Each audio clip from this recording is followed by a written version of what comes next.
avec sa invité. waaw Fatou Faye maa ngi lay nuyu di nuyu monsieur le maire Seydina Omar Ba di nuyu également Niancho di nuyu suñu invité bi di Abdou Diouf moo nekk chargé de communication bu collectif des enseignants bu ENDS Abdou Diouf ñu ngi lay nuyu.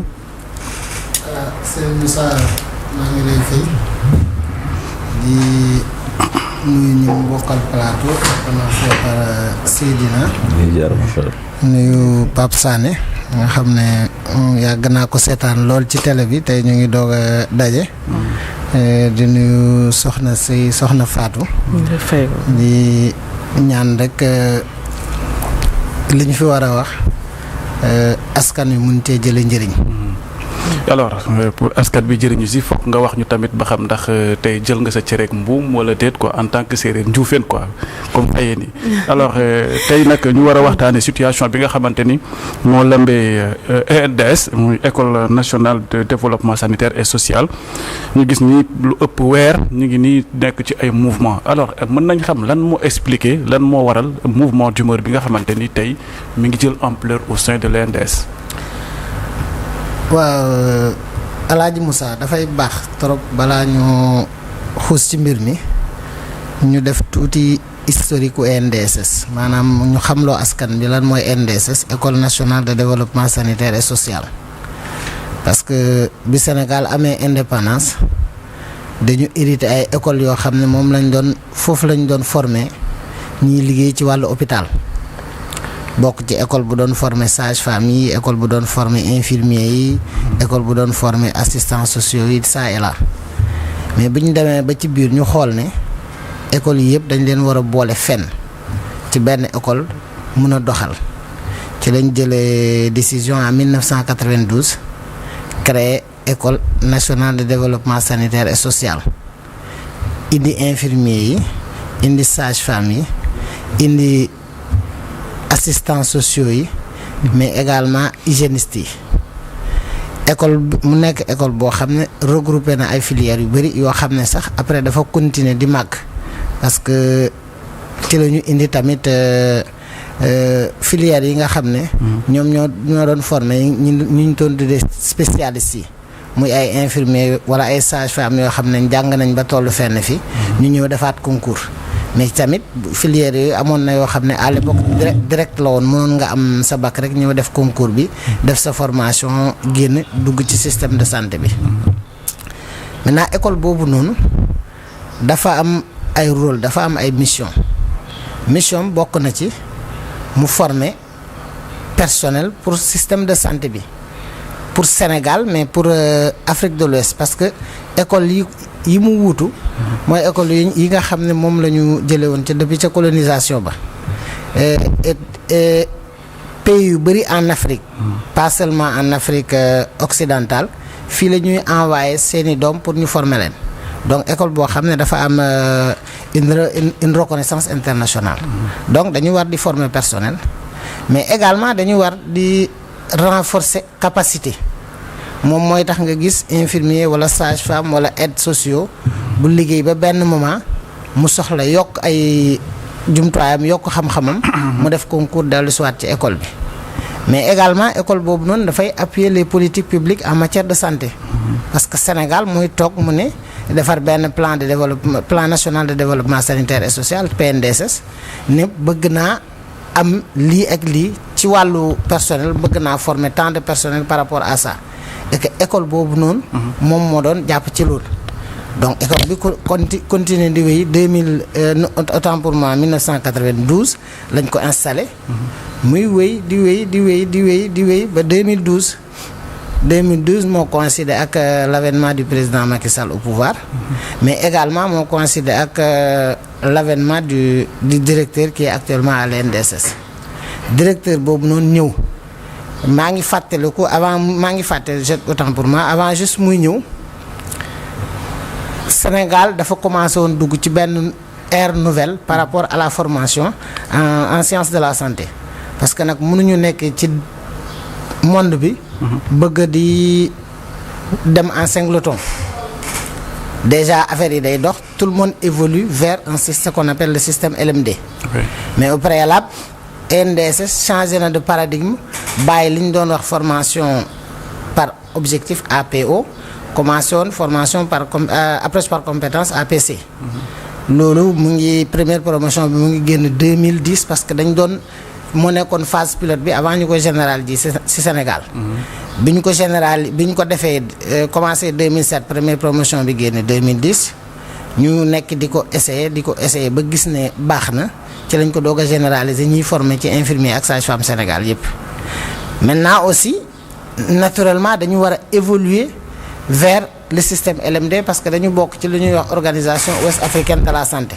boo xam ne dañoo lëlu toog waxtaan nafar ay recommandations ne pays yi ci bokk war nañ fexe seen formation infirmière et sage-femme surtout évoluer vers le système LMD.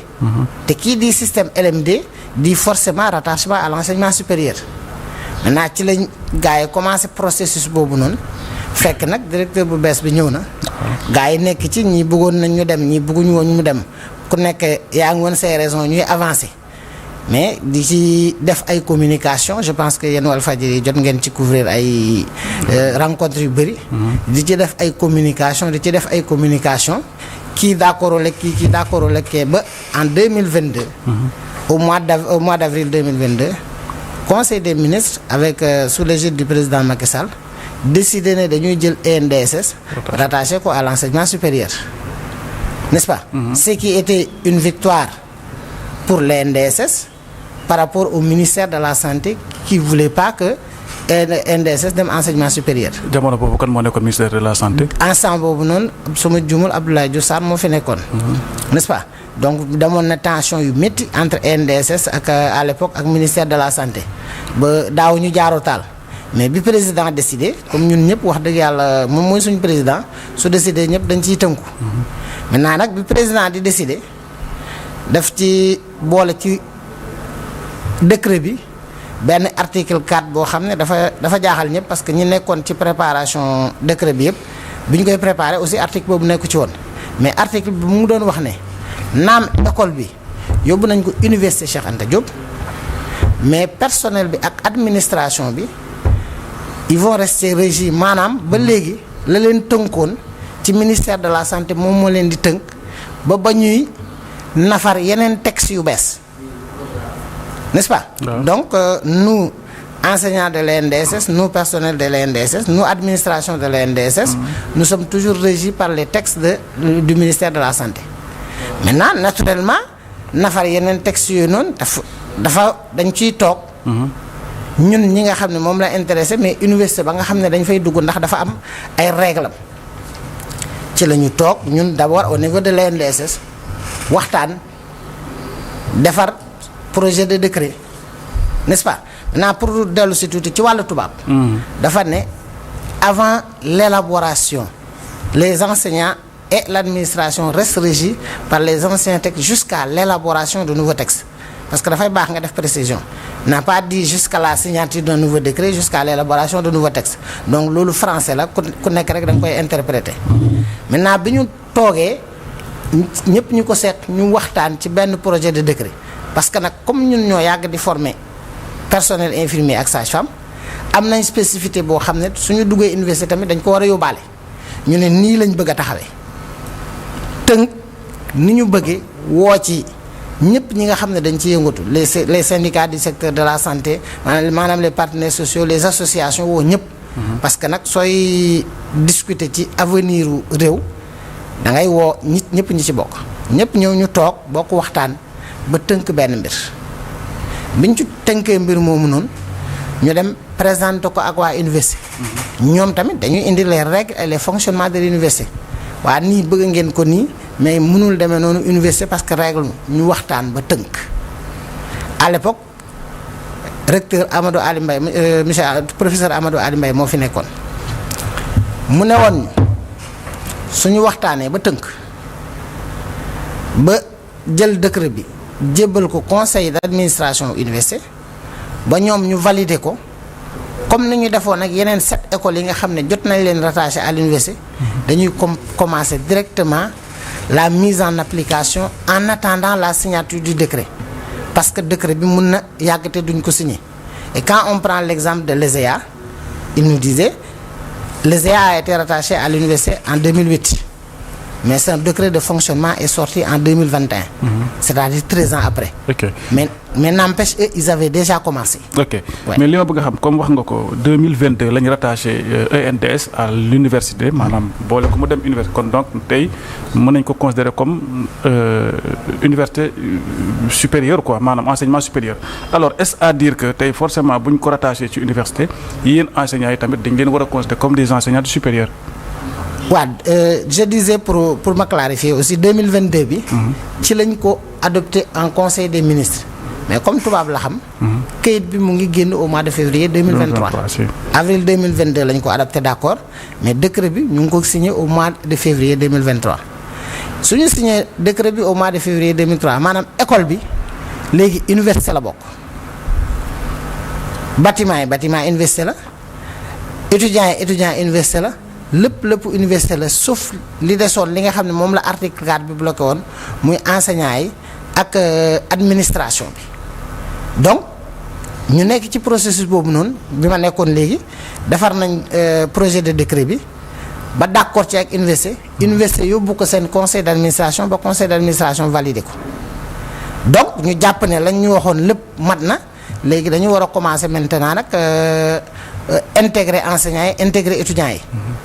N'est-ce pas recteur taxaw ci loolu noonu directeur école bi taxaw ne non tant que décret bi signé wuñu ko dara mënatul avancer fii la ñuy taxaw parce que école bi génn na ministère de la santé duggagul université en fin de compte nekkuñu fenn ñu nekk ci situation boobu noonu parce que pour ñu mënoon avancer il fallait ñun ñëpp ñu d'accord moom mu taxaw ne tant que nu mu tuddee di signé wuñu décret bi.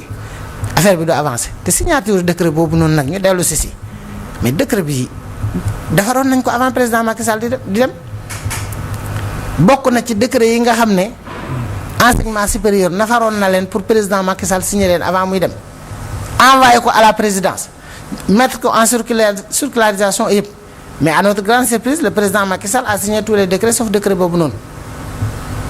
maintenant nag am na ci ay information yooyu dégg ça et là peut-être mënoo ko wax ne nii la demee parce que teewoo ci preuve bi mais on a des informations pourquoi le décret n'a pas été signé.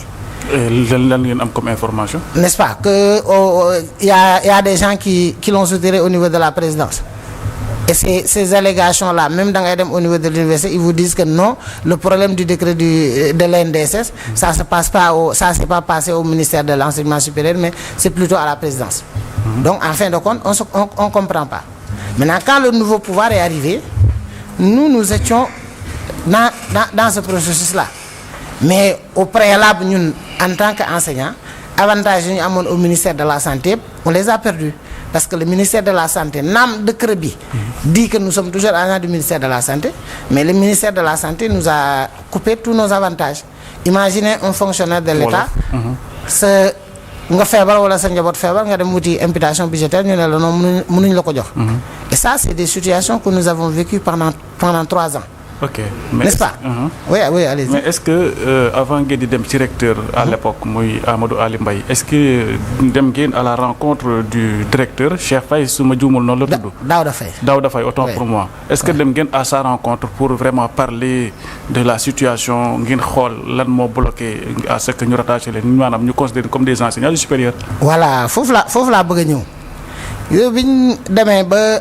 def yooyu noonu yëpp ba bind lépp ba mu dem à l'époque c'était l'école on le faisait avec lui avec la direction mais à un moment donné ñu gis ne affaire bi dafay tàggatémbe ñu laajte au niveau de université nañu ñun mënuñu avancer parce que seen directeur bi dafa bañ affaire bi avancer te ñun dañoo jàpp ne yéen ak moom ñi na ànd ñu ne ko déet ñun mënuñu ànd ak directeur di nekk ci position boo xam ne position précaire la ñun loin de là après ci lañ ñu éclaircir lu bari tombé am na ñoo xam ne si proche collaborateur directeur yi ñoo ñu gënoon maîtriser dossier bi à l'époque ñoom ñoo doon diriger ki fa nekkoon moom moo doon diriger le collectif des enseignants moo woote benn réunion ba ñu jël benn résolution n'est-ce pas bind benn mémorandum envoyé ko recteur ne ko ñun pare nañu pour dem recteur ne moom bëgg nañu dem mais lii la woon maintenant nag dem nañ ba pareetil menacé ko ne ñun suñu dugalee enseigne comment dire université sans pour autant ñenn ñi am masse dañ leen di poursuivre à la Cour suprême. mu ñëw toog ak ñun ñu waxtaan ku nekk en fonction de diplôme bi nga am ak corps bi ñu la war a mën a dugal ci université ñu waxtaan ba tënk loolu noonu ba foofu noonu nekkul problème mais waa ji téye fi mu téye. maintenant ki ñu jiite woon benn moment ñu sentir ne suñ ko nee wooteel réunion du woote. nu mu tudd. Meïssa Diouf. moom moo jiite woon le collectif des enseignants. alors bokk na sax ñi porté combat bi à ce que ñu rattaché université. ENDS ci université. il était même le parolier pour ne pas dire le porte-parole. parce que on a eu à couvrir beaucoup de manifestations sitting entre ENDS ak. effectivement. gis nga mouvement bi ñu nekk nii biñ koy commencé ci première réunion boo xam ne moom moo ko woote damaa jël kàddu ma ne ko ñu ngi commencé benn mouvement boo xam ne mën na métti nit ñi mën nañ daw mais jàppal ne.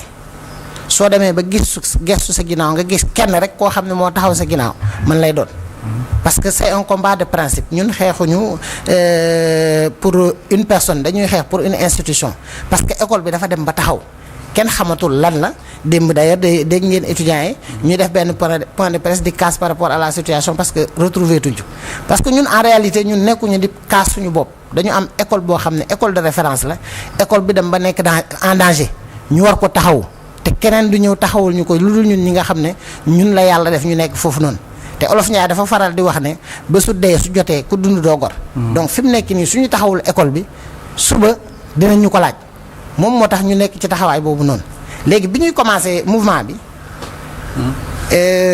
bind les recteurs et consorts après benn moment bi ñu sentiratul ñenn ñi ci ñun ñu décidé def renouvellement collectif bi parce que bureau bi fi nekkoon yàgg na bi ñu renouveler ci lañ ñëw ñun ñi au niveau du bureau maintenant naturellement le collectif étant un organe de l'école bi ñu élire li ñuy njëkk a def mooy bind correspondance au directeur pour toog ak moom ñu waxtaan ñu bind ko correspondance au lieu mu woo ñu waxtaan dafa woo président bi personnellement pour entretenir ak moom président bi ne ko da nga ma woo en tant que enseignant ak directeur am ñu waxtaan wala da nga ma woo en tant que président du collectif parce que su fekkee ne da nga ma bëgg a woo en tant que président du collectif su ma lay rencontrer dama lay rencontrer ak sama bureau mu ne ko non pour le collectif moom je vous rencontre pas. imputé rencontre bi nee na des comment dirais-je des membres de la direction maintenant les membres de la direction kenn ki certes.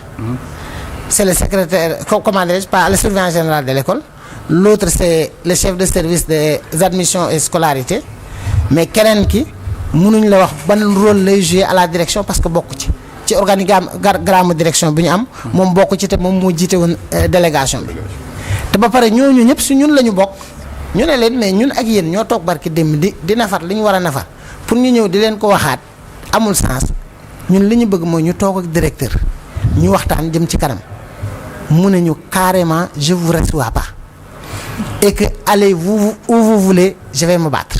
Mais lors de votre récente sortie la direction bi elle a réagi la direction a réagi faisant savoir que ni woo na leen ci ay waxtaan mais nanguwoo leen ñëw. la direction a réagi. waaw la personne qui a réagi nan la présenté woo. nee na il est membre de la direction. waaw il est membre de la direction. après na nga wër organigramme ENDS foo ko mën di gis. poste bi ñu ko xamee ca école ba mooy chargé du recouvrement sinon enseignant la. il n'est pas directeur il n'est pas directeur des études il n'est pas directeur de la formation de l'académie de la formation il n'est pas directeur de la formation il n'est pas surveillant général il n'est pas chef de la scolarité il n'est pas intendant donc dites-moi ban poste la occupé à la direction ñun xamuñu ko tout ce qu'on sait c'est que c'est un enseignant c'est un ami du directeur et il l'assume et je pense que moom moo répondre dans comment dirais-je si seen interview mais ki ñuy woo di wax ak moom lan la ragal loolu lan moo tax du jàkkaarloog ñun di wax ak ñun lan moo tax moom du jël courage am wax. mais est-ce qu'il peut réagir sans l'aval du directeur aussi. il peut. Est-ce qu'il peut réagir sans l'aval du directeur? Non, naturellement ils sont voilà, c'est un collaborateur et tout ça. Non, naturellement ils sont de connivence. d'ailleurs ce qu'il dit c'est du gatsa léegi fu ngeen xëyee wax ma gontu wax. Et ce sont ces gens-là qui essaient de nous mettre en mal avec le pouvoir en place, disant que oui, on met la pression au recteur, au président de la République, au Premier ministre. Ce sont des politiciens de l'APR, vous m'excusez, mais des politiciens de l'APR qui disent à des Sénégalais qui font pas de la politique que yéen da ngeen di teg la pression comment dirais-je au gouvernement. nañu dellu si waat sur terrain waaye xam ne waxtaan la rek mais xam nañ mbir mi ni mu demee. n'est-ce pas maintenant yow mun nga nekk ci kër gi am problème nga ne ñu ne ci kër gi du ma waxtaan ak moom te yow yaay borom kër gi ñun formé nañ collectif bi mu ne du waxtaan ak ñun. travailleurs yëpp dañu am benn amical ñu formé waat bureau ñu renouvelé waat bureau amical boobu noonu demandé ko mu ne du waxul ak ñoom étudiants yi formé seen collectif mu recevoir leen n'est-ce pas ba pare di leen gëm la yoo xam ne mbir mi du foofu. maintenant nag ñu dem di dem ñuy bind fu ne bind nañ ko de par ministère de la santé bi ñu jógee université recteur ministre de l'enseignement supérieur primature présidence assemblée nationale fépp fu autorité nekk déposé nañ fa suñu lettre pour exposer la situation de l'école. recteur bu bees bi fi ne dañ koo nommé mu jël service un vendredi. Le mardi, son conseil spécial nous a reçus. On a discuté de la question. Nous avons comprendre la situation. Nous savons qu'il y a beaucoup de résistance, mais nous avons une priorité. Mais, si on est dit que nous moment, des décisions ont été prises. Nous avons des étudiants enrôlés à l'université. Donc, ils sont des étudiants de l'université. Ba pare ñun ñu war a continuer di leen jàngal et que nous ne sommes pas des enseignants de l'université war leen évaluer alors que l'université a son propre mode d'évaluation ça pose problème. ok bi ñu yegsee foofu noonu. ñu ne leen nag comme nag étudiants université lañ ñun duñu enseignant ministère de la santé duñu enseignant université donc enseignant mbedd mi lañ. dañuy toog def taxaw seetlu ba li ñuy wax ñun fan la ñu ne ñu doog a xam lan la ñuy commencer. mais bi ñu defee loolu noonu ba léegi taxul réaction à son niveau. n'est-ce pas étudiants yi lay woo di leen wax yoo xam ne doo comprendre parce que suñu demee ba dans une école ñu war a jël fête ñu jël bind note circulaire. ne fête yi du tel au tel la déjà les fêtes au niveau national ça s'arrêtait c'était du 26 au 10. suñu école du 26 au 14 la pourquoi ñu yokk ko personne ne sait c'est 14 boobu noonu d'après les étudiants c'est le directeur qui leur dit de rester chez eux il va essayer de régler la situation donc nous sommes dans quelle administration. ok ba pare ci wàllu gestion école mais école dafa ay textes ñoo ko régir depuis 2012 qu'il est là aucun organe de gestion de l'école ne marche. mais balaa ñu ñëw ci gestion bi. da nga may ñu glisser par rapport à votre situation ndax yéen jàngalekat ngeen nekk ci RDS léegi li ngeen bëgg mooy ñu yóbbu leen ngeen nekk des enseignants du supérieur. alors quand on sait que également direction bi nee na en plus ci yéen am na ñoo xamante ni amuñu bac amuñu licence ak aussi ñoo xamante ni am nañ master boo xamante ni ça n'a rien à voir ak santé. nee na donc te textes yi waxuñu lool donc alors est-ce que dans cette situation si c'est avéré bu ñu sokkante ko ci direction bi wax est-ce que également dans ces situations mën nañ leen considérer comme des enseignants de supérieur. d'abord suñu analyser propos yi dans quel service ngay gis benn directeur boo xam ne moom moo ñëw toog fenn liggéey ak ay nit pendant 13 ans. nit ñu jox ko ay résultats former le personnel infirmier et sage-femme et spécialité pendant ces 13 ans là foo toogoon nga leen di tagg tey nga ne ñu xamuñu dara loolu rek wax dëgg yàlla ku ko dégg war nga mën a xalaat ne wax ji nii xëy na am na leneen lu ko wund. maintenant li ci topp université a ses réalités nous ne demandons pas l'impossible. Nous, ce que nous voulons, nous n'avons pas pris la décision d'aller à l'université. C'est une décision politique de nous amener à l'université. yóbbu nañu fa université dafa am règle am maanaam sooy dugg ci lii loolu ngay am ñun ku ci nekk en fonction de diplôme bi nga am foofu lañ lay classer. Le problème là ne se pose pas. Nous enseignants nous l'avons réglé avec le rectorat. toog nañ ba ku ci ne diplôme bi nga am ne bii laa am ñu wax ko ba tënk ko maintenant nag ku toog di ñu ne ñun amuñu bac wala BFM non am na ci ku ci dem parce que là le directeur même s'est mouillé quand il répondait à une question du député Cheikh Faye à l'Assemblée nationale. Il disait que ñii BFM 3 BFM plus 2 ans ak plus 3 ans la ñu am moo gën a wàcc sax ki waxoon ne amuñu bac n'est-ce pas wala bac plus nangam.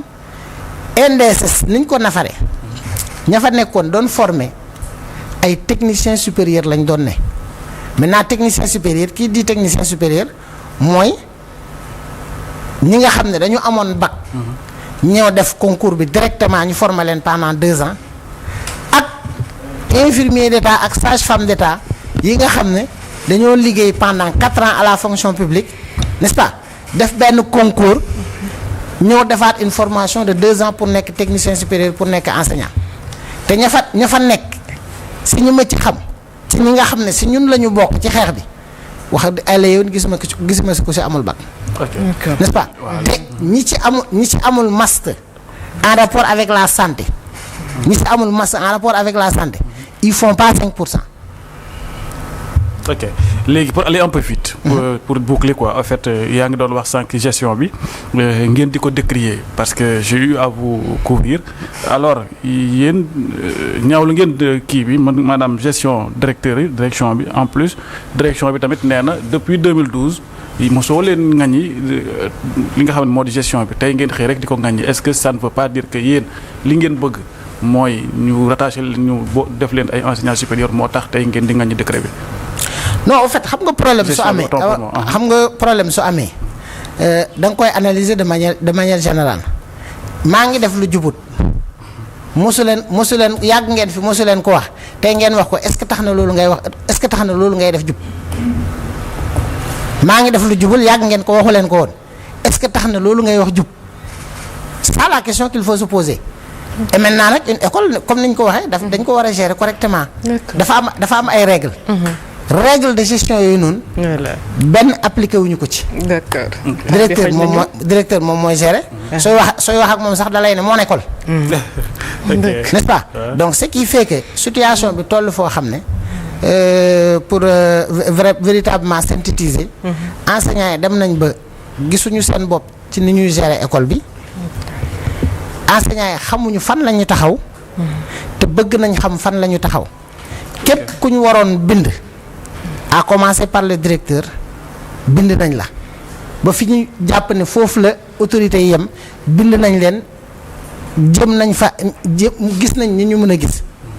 ma fàttali nag ne boobu ba léegi ba ñuy def ay rencontré nañ fi recteur rencontré nañ fi médiateur de la République rencontré nañ fi waa dialogue social. mais nag. suñu problème mooy le ministre. de l'enseignement supérieur. D'accord. bind nañ ko ba sonn. mosuñu am réponse am. on a juste eu entrevue avec son directeur de cabinet loolu dafa am beneen personne boo xam ne moo ñu aidé woon. ñu jaar ci beneen ruq pour gis ko mais le ministre jusqu'à présent nous n'avons jamais eu sa réaction. ok Abdou Diouf lu duuf ci nag bi xëyul ci cin bi donc rafetlu nañ vraiment le fait que nga ñëw wuy si suñu invitation di la jaajëfal bu baax. merci beaucoup.